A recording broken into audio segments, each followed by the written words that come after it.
Assalamualaikum warahmatullahi wabarakatuh.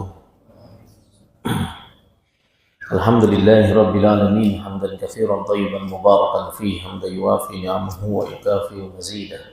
Allahumma shalli wa sallim ala sayyidina Muhammadin wa ala ali sayyidina Muhammad bil lisanil jami'ah fil hadratil wasi'ah salatan tumitu biha jismi min jismihi wa qalbi min qalbihi wa ruhi min ruhihi wa sirri min sirrihi wa ilmi min ilmihi wa amali min amalihi wa khuluqi min khuluqihi wa niyati min niyatihi wa wijhati min wijhatihi wa qasmi min qasmihi wa ta'udu barakatuha alayya wa ala auladi wa ala ahli wa ala ashabi wa ala ahli asri ya nur ya nur ya nur ij'ali nuran bihaqqin nur. Allahumma salli wa sallim ala sayyidina Muhammadin nuri kasari wa madadikal jari wa jmali bihi fi kulli atwari wa ala alihi wa sahbihi ya nur. Amma ba'du. Fa'aqulu rabbi shrah li sadri wa yassir li amri wa hlul 'uqdatam min lisani yafqahu qawli washlul lisani wa hdi qalbi bihaqqi Muhammadin sallallahu alaihi wasallam ya ahlal daraq wa ya ahlal nawbah wa ya ahlal batin wa ya ahlal halli wal 'aqdi nawaitu ta'alluma wa ta'lim wa tadhakkur wa tadhkir wa ifad wa istifad wa naf'a wal intifa' wal hath ala tamassuki bi kitabillah wa sunnati rasulih wa dalalata ala al-khair wa du'a lil huda ittiba'an wajhillahi wa mardatihi wa thawabihi wa qurbihi ta'ala. Para hadirin jamaah salat maghrib Masjid Al-Amin yang semoga Allah Subhanahu wa taala menebalkan iman di hati kita, menuntun langkah kaki kita dalam kebenaran dan mengizinkan kita untuk duduk bersimpu di rumahnya yang mulia ini, serta semoga Allah menerima amal ibadah kita di hari ini dan menjadikannya wasilah kita menuju surganya Allah Subhanahu wa taala. Amin amin ya rabbal alamin.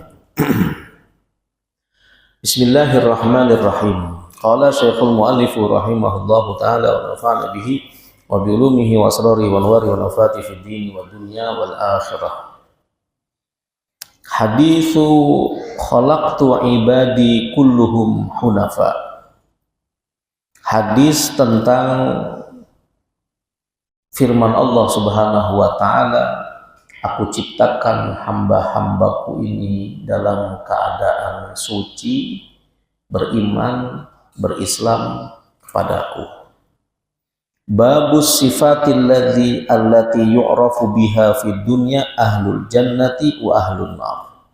Bab tentang karakteristik penduduk surga dan penduduk neraka waktu dia masih berada di dunia.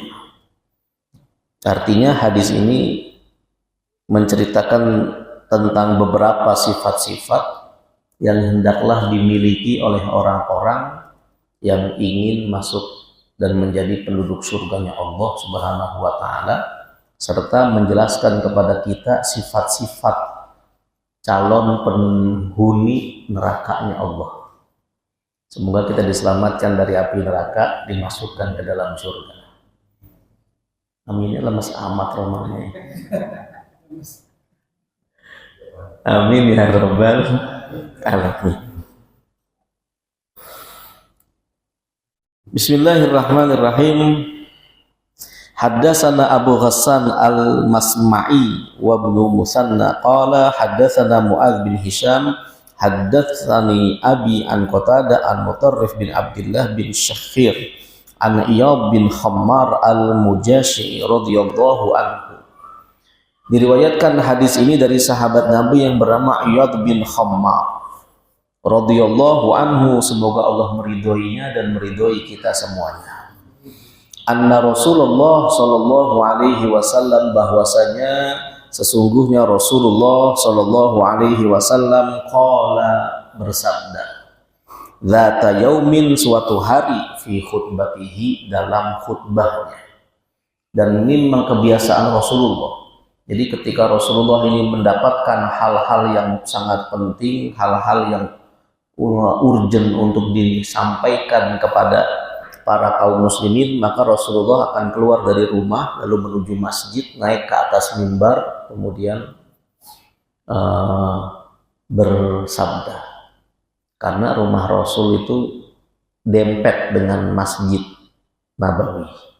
Jadi Nabi kalau mau masuk ke masjid ada satu pintu khusus yang itu langsung menuju ke ke masjid. Nah, Nabi mengatakan ma baina baiti wa mimbari raudhah min riyadil jannah. Jarak space antara rumahku dan mimbarku, berarti dari ini adalah taman-taman surganya Allah. Nah, itu yang kita kenal dengan raudhah. Semoga kita bisa mengunjungi dan beribadah di raudhah. Amin ya rabbal alamin. Nah, Nabi suatu ketika naik ke atas mimbar, lalu kemudian beliau bersabda. Apa sabdanya? Ala inna rabbi amaroni, sesungguhnya ingatlah, sesungguhnya Tuhanku memerintahkan aku an u'allimakum ma jahiltum, untuk memberitahukan kepada kalian apa yang kalian belum ketahui. Mimma 'allamani yaumi hada, sesuatu yang aku pun baru diberitahu oleh Allah Subhanahu wa taala di hari ini. Ini menandaskan kepada kita bahwa Rasulullah itu adalah pribadi yang selalu menyampaikan apa yang telah diturunkan Allah kepadanya. Nggak ada sesuatu yang disembunyikan oleh Rasulullah, tidak disampaikan kepada umatnya. Maka Rasulullah ini memang betul-betul seorang Rasul yang salah satu sifat wajibnya Rasul adalah siddiq, amanah, tabligh, fatonah. Siddiq artinya jujur, amanah artinya dapat dipercaya, tabligh artinya menyampaikan. Maka apa yang turun pada Rasulullah langsung disampaikan kepada umatnya. Maka Rasulullah di hari itu pun langsung menyampaikan wahyu yang telah Allah turunkan kepadanya. Apa itu? Pertama, kullu malin nahaltuhu abdan halalun. Setiap harta yang aku berikan cuma-cuma kepada para hamba-hambaku, maka itu statusnya adalah halal. Yang namanya halal adalah yang aku halalkan. Yang namanya haram adalah sesuatu yang aku haramkan. Maka hambaku tidak berhak mengharamkan sesuatu yang aku halalkan, atau mengharamkan sesuatu yang aku haramkan, atau menghalalkan sesuatu yang aku haramkan. Ini Allah berfirman seperti ini karena ketika itu di negeri Arab, di zaman jahiliyah, itu mereka punya tradisi suka mengharamkan sesuatu padahal hukumnya halal. Apa itu? Mereka punya tradisi kalau ada onta udah melahirkan 5 kali, lahir 1 atau 2, nanti lahir lagi, nanti lahir lagi. Begitu udah 5 kali, onta itu akan langsung dilepaskan ke alam bebas. Nggak boleh dijual, nggak boleh dipotong, nggak boleh dimakan dagingnya. Padahal yang namanya daging onta hukumnya halal apa haram? Halal. Tapi karena dia punya tradisi, akhirnya dia haramkan itu. Karena merasa ini onta sudah berproduksi 5 kali, artinya sudah mendatangkan banyak kekayaan bagi pemiliknya, maka ini onta luar biasa, dilepaskan. Di kita ada nggak yang begitu tuh? Mengharamkan hewan. Kalau di Keranggan sono ada, Pak. Tahu Keranggan nggak? Cibubur, samping Cibubur itu. Orang sana diantaranya punya tradisi, kalau mereka sakit, terus mereka datang ke satu tempat yang diyakini keramat, terus mereka akan bilang, kalau anakku sembuh, maka aku akan berikan sapi atau kambing. Maka tuh di Keranggan sana, jangan heran kalau suatu ketika di jalanan ada banyak sapi, nggak ada yang ngangon dan berjalan kemana aja. Itu orang sono nggak ada yang berani ngambil, nggak ada yang berani motong. Nah, itu namanya sapi. Sapi apa namanya? Ya itu. Jadi udah haram tuh hukumnya orang sono tuh. Sampai dipercaya kalau ada yang berani motong atau berani ngambil, maka dia akan kualat. Nah di Jonggol juga ada tuh. Tahu Bukit Krisan enggak? Yang setelah apa itu namanya? Yang jalan atas itu? Underpass. Itu di Bukit Krisan. Pas abis underpass itu sebelah kiri di luar pagar itu ada makam yang diyakini makam keramat. Itu waktu mau pembangunan Bukit Krisan, kata orang yang di Bukit Krisan itu beko aja pada mati, beko tuh pada patah, karena ternyata di situ ada kuburan keramat katanya, yang nggak rela kalau digusur buat rumah. Akhirnya sampai sekarang dibiarin itu kuburan.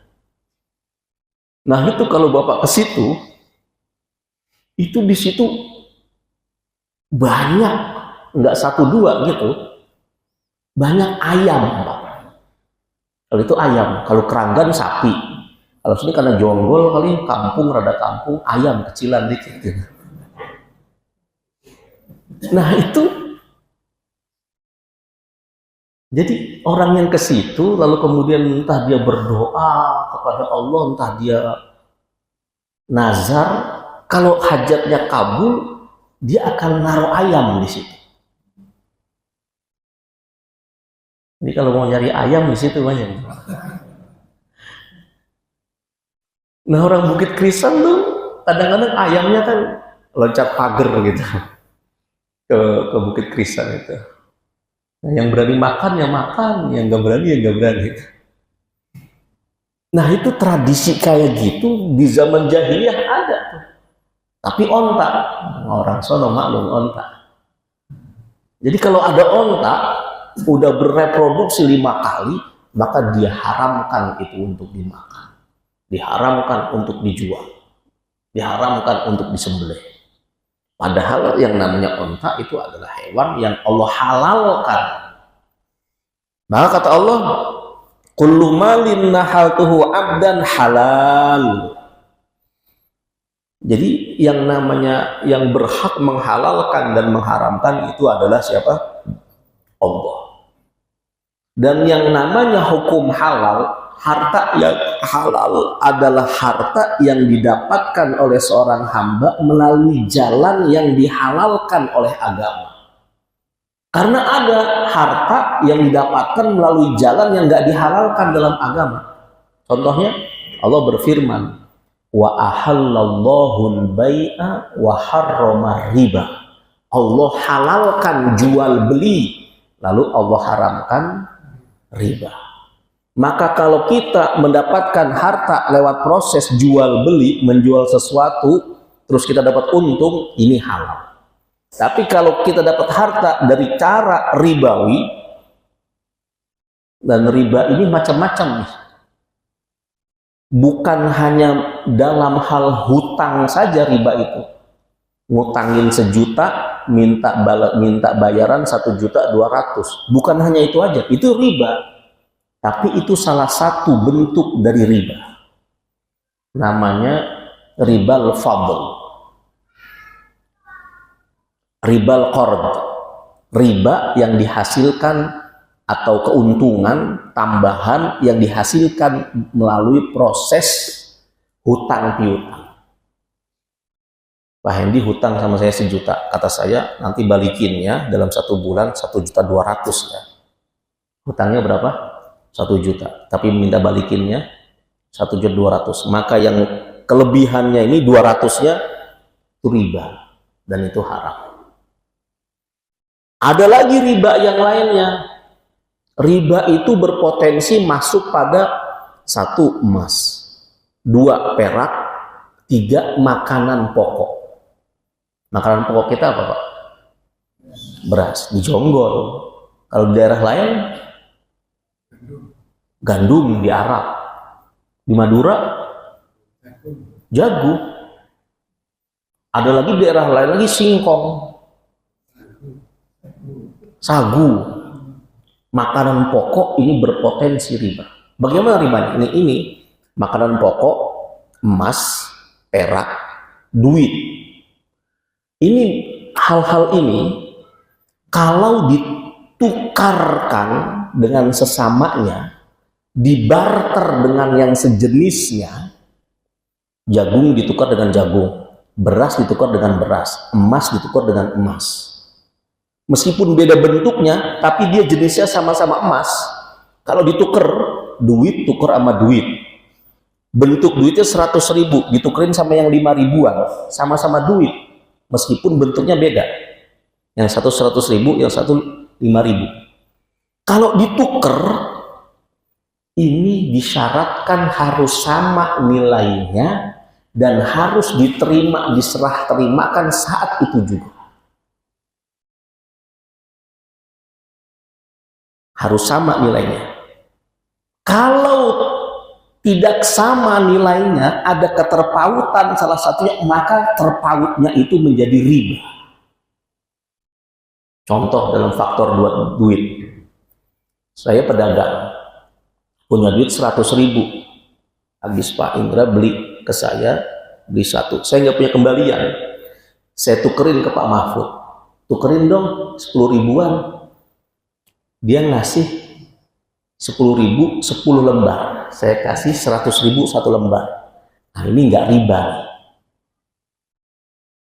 Tapi kalau nggak sama, tukerin dong, ini saya 100.000, Pak Mahfud punyanya 10.000-an. Kata Pak Mahfud, ini 10.000 saya ini kan baru-baru, sedangkan 100.000 kan lecek, ini baru dari bank saya, maka saya kasihnya 90. Karena saya capek ke bank. Tukerin 100, ditukernya 90. Berarti selisihnya berapa? Nah, yang 10.000 itu riba. Hati-hati itu. Biasanya banyak menjelang lebaran biasanya. Menjelang lebaran banyak tukar duit tuh. Duit 5.000-an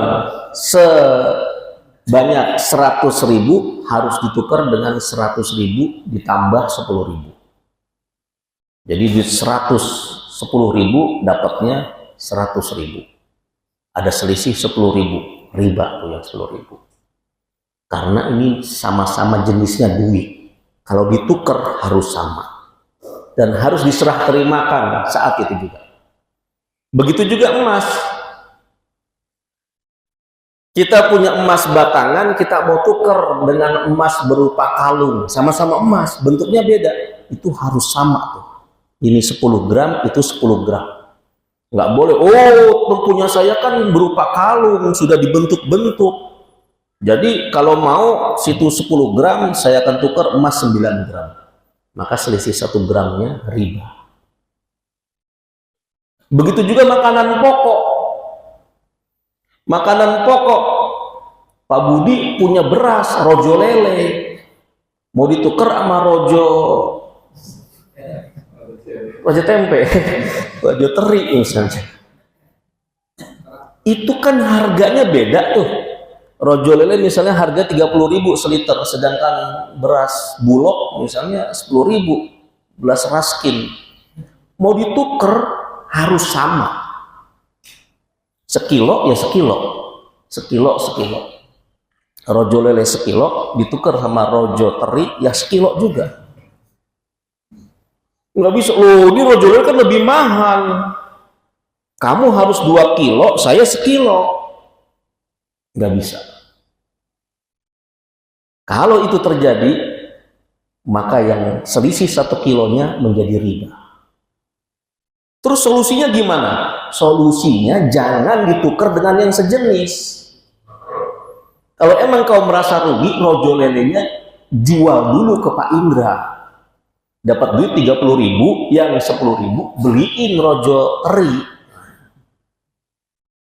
Berarti kan tukernya kan duit sama beras, bukan beras sama beras. Jadi dalam 4 hal ini, makanan pokok, emas, perak, duit, kalau mau ditukar harus sama nilainya, harus sama takarannya, harus sama timbangannya. Begitu. Karena itu berpotensi riba di situ.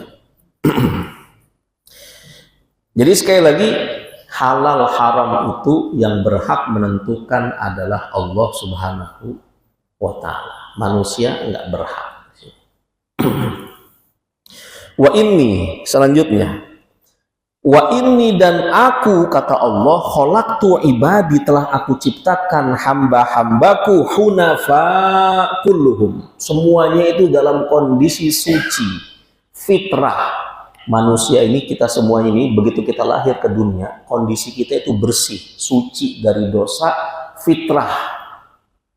Terus yang membuat kita beda, lingkungan dan keluarga. Maka kata Rasulullah, kullu bani Adam yuladu alal fitrah. Semua anak manusia terlahir suci. Terus yang membuat dia jadi Yahudi, membuat dia jadi Nasrani, menjadikan dia jadi Islam, kedua orang tuanya lah. Faktor keluarga lah. Karena dia terlahir di keluarga Islam, akhirnya dia pun terbentuk menjadi Muslim. Begitu dia terlahir dari keluarga Kristen, akhirnya dia pun menjadi Kristen. Begitu dia terlahir dari keluarga Konghucu, maka dia pun jadi Konghucu. Tapi secara umum, manusia itu dilahirkan dia suci, bersih, fitrah. Hanya saja kemudian kata Allah Subhanahu wa ta'ala, wa innahum atathumus syayatin. Di tengah perjalanan kehidupan manusia, mereka didatangi oleh setan-setan. Dan setan ini ada dua, ada setan manusia, ada setan jin, minal jinnati wan nas. Yang sebelumnya alladzi waswisu fi sudurin nas minal jinnati wan nas. Setan itulah yang kemudian menggoda, karena memang setan dia sudah bersumpah. Iblis khususnya ketika diusir dari surga, iblis kemudian bersumpah, aku akan menggoda mereka, aku akan datangi mereka min baini aidihim, dari depan, wa min khalfihim, dari belakang, wa an aimanihim, dari kanan, wa an syama'ilihim, dari kiri. Jadi 4 penjuru ini kita dikelilingi setan yang menggoda kita. Ditambah dari dalam diri kita ada hawa nafsu. 5 tuh musuh kita. Dari 5 arah. Maka yang tersisa hanya arah atas dan arah bawah. Oleh sebab itu kalau kita sedang dibisiki nafsu untuk berbuat maksiat, dibisiki setan untuk berbuat dosa, tengadahkan kepala kita ke atas langit, ucapkan Allah, Allah, Allah. Nah itu bisa menghancurkan bisikan nafsu dan bisikan-bisikan setan. Setan itulah yang menggoda para umat manusia. Fajtalathum an dinihim. Maka setan itu kemudian menyeret mereka keluar dari agama mereka. Wa harramat alaihim ma ahlaltu lahum. Dan setan itu pula lah yang membisiki manusia sehingga mengharamkan apa yang telah aku halalkan, atau sebaliknya mengharamkan apa yang aku halalkan, atau menghalalkan apa yang aku haramkan. Wa amarathum, dan setan pula lah yang menyuruh dan membisiki manusia ayyusriku bi, untuk musyrik, menyekutukan diriku, malam unzil bihi sultana, selagi tidak aku turunkan kekuatan padanya. Wa innallaha nazara ila ahlil ardi, sesungguhnya Allah telah memandang kepada penduduk bumi. Famaqatahum, maka di antara penduduk bumi itu ada yang disiksa oleh Allah atau yang dimurkai oleh Allah.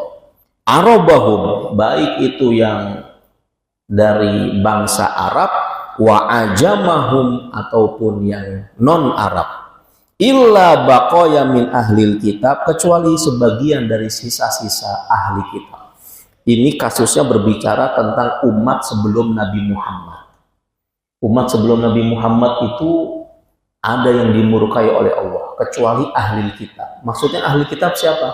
Orang-orang yang telah mendapatkan kitab petunjuk dari umat terdahulu, yaitu kitab Taurat umatnya Nabi Musa, kitab Injil umatnya Nabi Isa, kitab Zabur umatnya Nabi Daud. Hanya baqaya min ahlil kitab, sisa-sisa dari ahli kitab. Waqala, kemudian Allah berfirman, innama ba'astuka li abtalika wa abtaliyabika. Wahai Muhammad, sesungguhnya aku mengutusmu untuk pertama mengujimu.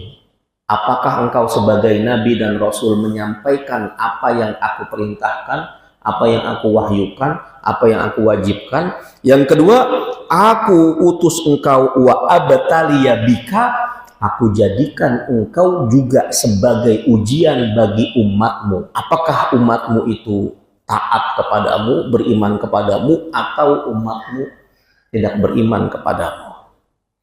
Wa anzaltu alaika kitaban, dan aku turunkan Al-Quran.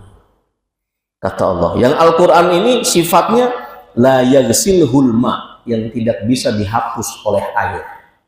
Kenapa Quran ini nggak bisa dihapus oleh ayat? Karena Quran yang sejati adalah yang tertanam di hati sanubari para penghafal Al-Quran. Makanya zaman dulu meskipun Quran ini terbakar, habis, tapi para penghafal Quran ini banyak dari zaman ke zaman. Bahkan sampai sekarang di Indonesia dicanangkan satu desa, satu penghafal Quran. Ini sesuai dengan janji Allah, inna nahnu nazzalna dzikra wa inna lahu lahafizun. Kata Allah, akulah yang telah menurunkan Quran ini sebagai pengingat, dan aku pula yang akan menjaganya. Maka Al-Quran sajalah yang mendapatkan jaminan penjagaan keotentikannya dari Allah langsung. Adapun kitab-kitab suci yang lainnya nggak mendapat jaminan itu. Makanya yang namanya Injil sekarang, yang namanya kitab-kitab suci itu kebanyakan sudah banyak dirubah.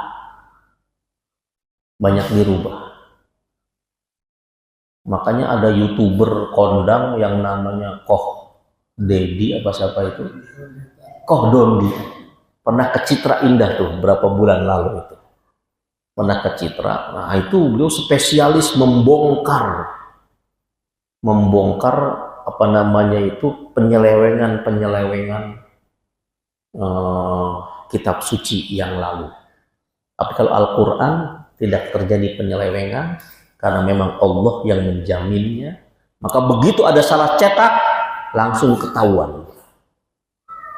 Begitu ada salah cetak langsung ada yang tahu.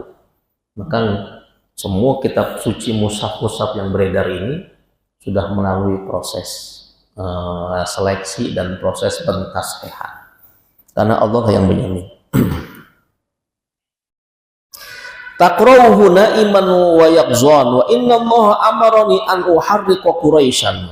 Sesungguhnya Allah memerintahkan aku, kata Nabi, Allah memerintahkan aku an uharriqa Quraisyan, untuk bersikap keras terhadap orang-orang Quraisy yang tidak beriman kepadaku. Hanya saja kalau aku bersifat keras, ya Rob, idan yasluhu roksi, aku khawatir mereka nanti malah nggak bersimpati kepadaku, nggak mau beriman kepadaku. Fayada'uhu khubzatan, lalu kemudian risalah Islam ini akan menjadi seperti potongan roti yang tercerai-berai, yang nggak ada orang yang mau mengambil. Qala, kata Allah, istakhrijuhum kama stakhrajuka. Kalau mereka nggak beriman, keluarkan mereka sebagaimana mereka pernah mengusirmu, wahai Rasulullah. Nah, ini memang Rasulullah hijrah ke Madinah itu ya karena Rasulullah kasarannya diusir sama penduduk kota Mekah. Sampai-sampai diadakan sayembara, barang siapa yang berhasil membunuh Muhammad maka baginya 100 ekor onta yang besar-besar, dan baginya fasilitas hidup, dan baginya jabatan. Maka mulai saat itu kemudian kepala Nabi Muhammad ini menjadi sesuatu yang sangat dicari. Ada salah seorang yang kemudian ingin berusaha membunuh Nabi. Nabi sedang di padang pasir, dikejar sama orang berkuda, menghunus pedangnya, lalu kemudian begitu sudah mau sejengkal lagi, sudah mau dihunuskan pedangnya, tiba-tiba Allah bantu dengan cara kaki kudanya langsung ambles ke bawah, seperti dihisap oleh bumi. Maka dia pun heran, ya Muhammad, kif ya Muhammad, tolong aku hai Muhammad, aku nggak lagi-lagi mencoba membunuh. Didoain oleh Nabi, hingga kemudian naik lagi kudanya. Begitu Rasul melanjutkan perjalanannya, dikejar lagi.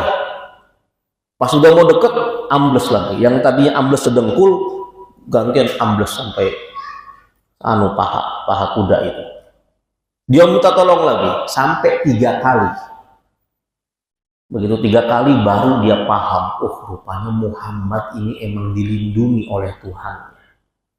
Maka kemudian dia menyatakan, dia tersadar, lalu kemudian kapok, lalu kemudian dia menyatakan keislamannya. Begitu dia menyatakan keislamannya, kemudian dia tanya, ya Muhammad, Tuhanmu yang disebut Allah itu sebenarnya terbuat dari apa? Kok hebat sekali?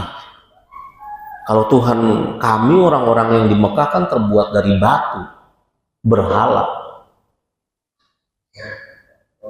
Ya, ada yang dari batu, kalau yang orang kaya dari emas, ada yang dari perak, kalau yang miskin ya dari tanah liat, atau dari adonan roti gitu. Nah, Nabi ketika ditanya terbuat dari apa Tuhanmu wahai Muhammad? Amin dahabin, apa dia terbuat dari emas? Atau fiddatin atau perak? Nabi terdiam. Lalu turunlah firman Allah, Qul, katakan wahai Rasulullah, Qul huwallahu ahad, Allahus samad, lam yalid walam yulad walam yakul lahu kufuwan ahad. Allah nggak tercipta, nggak terbuat dari apa-apa. Dia tidak melahirkan dan tidak dilahirkan. Walam yakul lahu kufuwan ahad. Allah nggak sama dengan sesuatu pun dari makhluk. Kemudian setelah itu kemudian fihi, lalu Allah menceritakan tentang wagzuhum nauzika wa unfu wa anfik fasatun faq alaik wa ba'ats jaisan as khamsatan mislahu. Jangan takut engkau wahai Muhammad memerangi mereka, karena sesungguhnya kalau mereka mendatangkan 1 tentara, aku akan berikan bantuan 5. Nah, inilah yang dibuktikan oleh Allah dalam perang Badar. Waktu Nabi perang Badar, itu orang-orang kafir dari kota Makkah berjumlah 1000 orang. Sedangkan orang Islam hanya berjumlah 313. Tapi kemudian Allah turunkan bala bantuan malaikat 5.000 malaikat. Khamsata alafin minal malaikati musawwimin. 5.000 malaikat turun dari langit memakai gamis, memakai apa ini namanya, imamah, sorban di kepala. Nah, itu bantuan dari Allah Subhanahu wa Ta'ala. Maka saat di perang Badar itu, orang kafir pun heran, orang Islam juga heran. Banyak yang diperlihatkan oleh Allah. Ada orang Islam mau menebas leher orang kafir, tiba-tiba itu lehernya udah gelundung duluan. Dia pun aneh loh, pedangnya belum nyampe kok lehernya udah putus. Nah, itu rupa-rupanya 5.000 malaikat turun, diperbantukan oleh Allah Subhanahu wa Ta'ala. Selanjutnya Wa ahlul jannati salasatun. Sebelum kita masuk ke ciri-ciri penduduk surga dan neraka, jika perlu ada yang ditanyakan, silakan ditanyakan.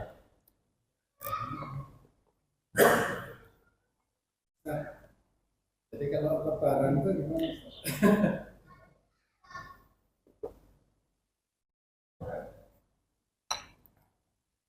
Gimana? Kalau lebaran gimana?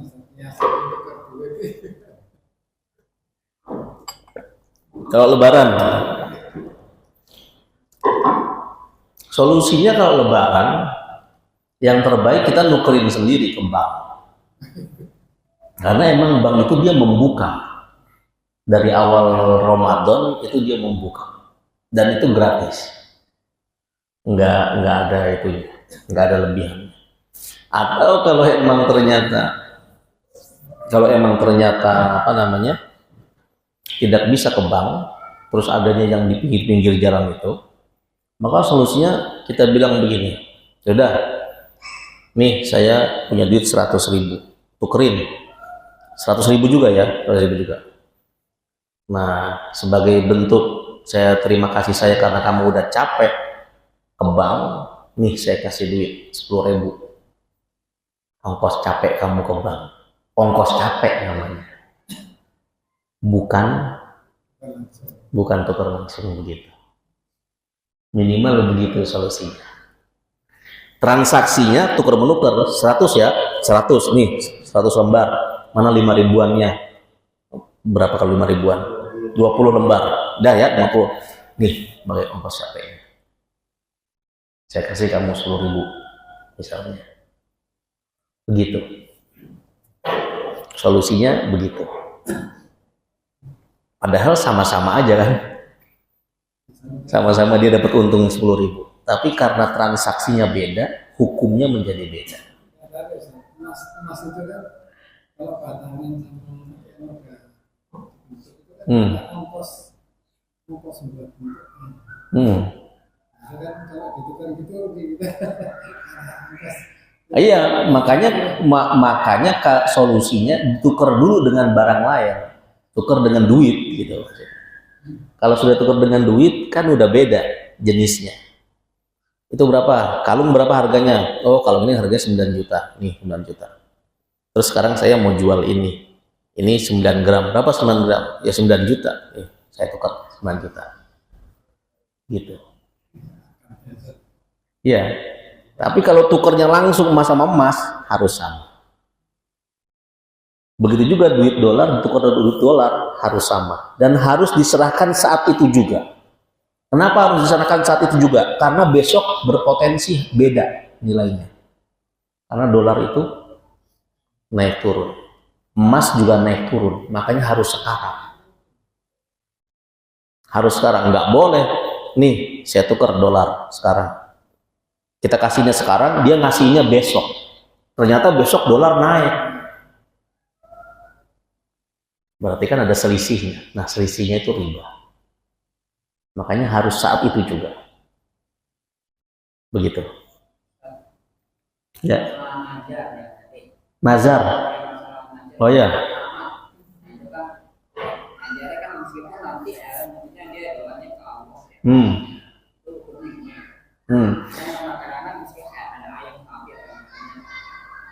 Jadi kalau kita itu nazar itu adalah janji melakukan satu amal kebaikan yang disyariatkan dalam agama yang hukumnya nggak wajib.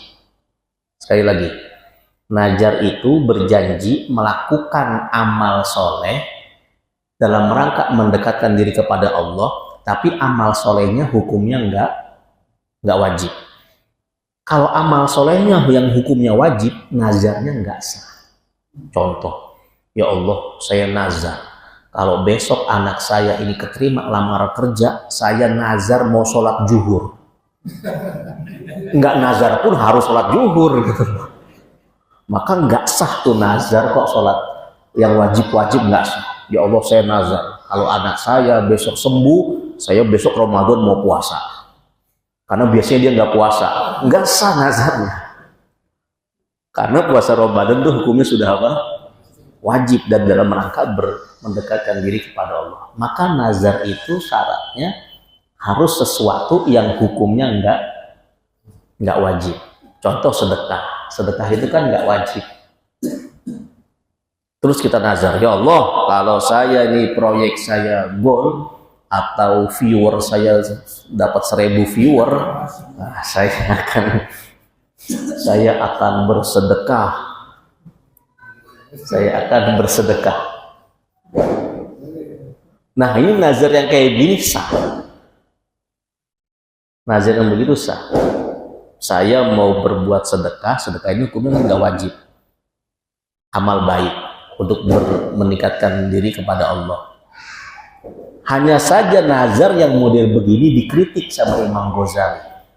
Misalnya ada orang nazar, ya Allah, kalau saya sembuh dari sakit, saya mau neraktir jamaah Al-Amin dengan kambing guling.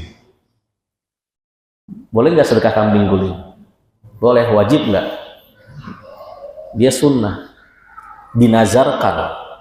Kalau saya sembuh dari sakit, ya Allah, saya mau neraktir kambing guling jamaah Masjid Al-Amin. Nazar yang model begini sah, boleh. Tapi kata Imam Ghazali, orang yang bernazar seperti itu orang pelit. Kenapa pelit? Nunggu sembuh dulu baru sedekah. Tapi yang tadi yang di tempat keramat gimana? Yang di tempat keramat tadi. Oh ya, nah. Terus bagaimana yang namanya nazar, bersedekah? Bersedekah itu kan harus diberikan kepada orang yang yang sah diberikan sedekah, yaitu orang yang masih hidup gitu. Meskipun nggak harus muslim sedekah itu. Lah kalau orangnya udah nggak ada, gitu, terus gimana itu? Cuman anehnya itu banyak kayak gitu. Dan orang akhirnya takut tuh makan ayam krisan tuh. Hati-hati kalau diundang. ada bukit krisan jamaah pengajian tuh. Ustaz, gimana Ustaz? Saya pernah tuh, itu ayam loncat masuk ke bukit krisan. Terus begitu saya tangkap, saya bilang, Mbah, saya minta ayam ya Mbah.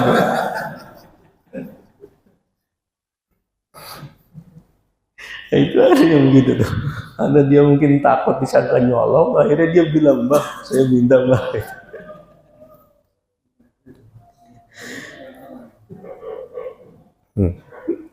Ada lagi? Selanjutnya, belum bisa kan? Belum ya? Jadi sekali lagi, nazar itu ada yang modelnya barter kayak gitu. Ya Allah, kalau saya sembuh, saya sedekah. Kalau saya sembuh, saya mau puasa. Kalau saya sembuh, saya mau sholat duha. Kalau saya sembuh, saya mau nikahin janda sebelah rumah. Boleh tuh gitu tuh. Cuman itu namanya nazar barter.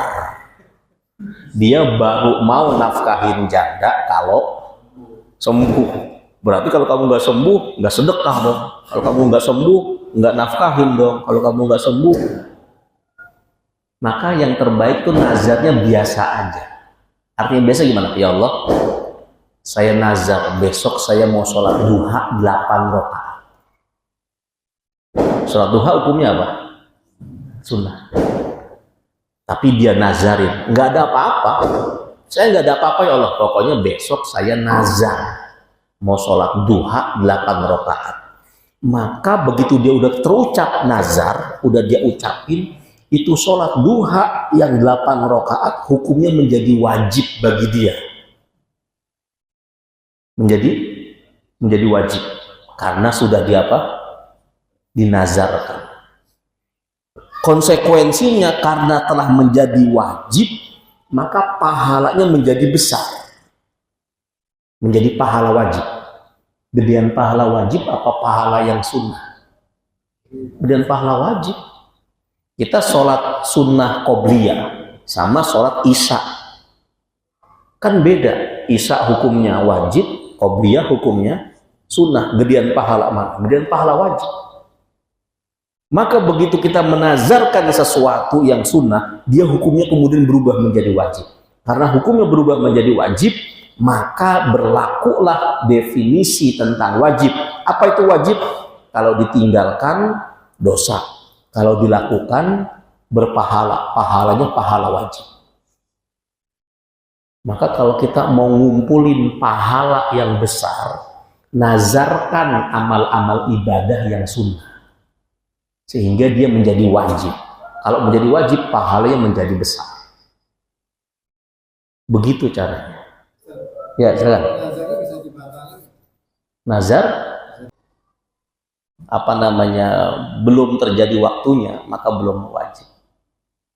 Nama dia. Tapi kalau sudah waktunya, nah itu. Jadi kalau belum waktunya, saya nazar besok mau sholat duha, belum besok dia udah meninggal duluan. Gitu. Belum waktunya. Ada lagi? Selanjutnya. Qala wa ahlul jannati salasatun. Penduduk surga itu ada 3.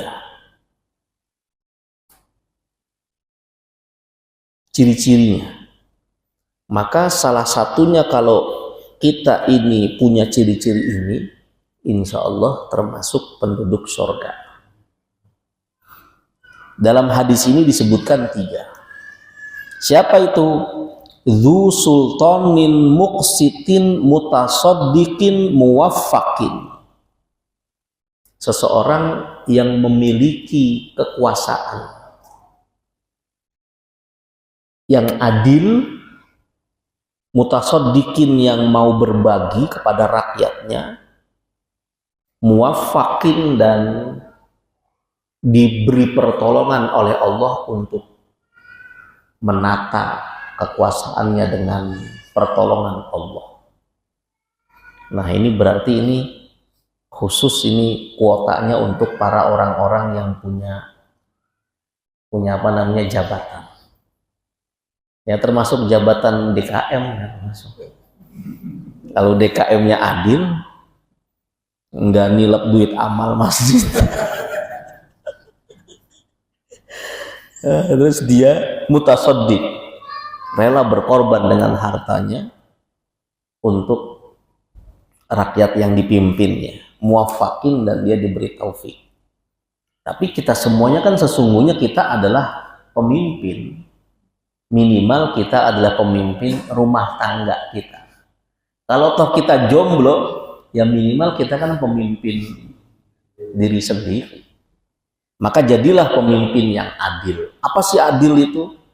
Yang bisa menempatkan sesuatu sesuai dengan tempatnya, proporsional. Karena adil itu nggak selamanya harus sama.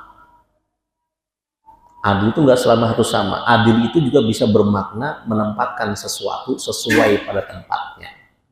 Bersikap proporsional itu juga adil. Anak kita ada yang SMA, ada yang SMP, ada yang TK. Duit jajannya sama nggak tuh? Beda. Apakah itu adil? Adil. Karena sesuai dengan proporsinya. Justru kalau disamain jadi nggak adil. Yang SMA 20.000, yang TK minta 20.000 juga, malah jadi nggak adil. Atau disamain, karena ini semuanya anak saya harus sama, akhirnya seragamnya juga sama ukurannya, justru malah jelek jadinya. Yang TK kegedean atau yang SMA kecilan, itu nggak adil. Maka jadilah pemimpin yang adil, mutasaddiq yang mau bersedekah, muwaffaq yang diberi taufik pertolongan oleh Allah Subhanahu wa taala. Udah azan ya? Baik, sampai di sini. Jika perlu ada yang ditanyakan atau didiskusikan, silakan ditanyakan. Kita sikap ataupun pikir ataupun apa ketika kita tahu nih Nah itu di desa, di tempat atau negara pun, ini nggak adil dulu nggak adil. Kita harus terima dokter. Lain berdoa, Di antara akhlak Islam terhadap pemimpin, kalau kita ini tahu pemimpin kita itu zolim, lawannya adil itu zolim. Kalau adil itu bisa menempatkan sesuatu sesuai tempatnya, zolim itu nggak bisa menempatin sesuatu pada tempatnya, itu zolim. Jadi contoh, orang nggak bisa menempatkan peci tempatnya di mana? Di kepala, dia taruh di kaki sebagai gantinya, itu zolim.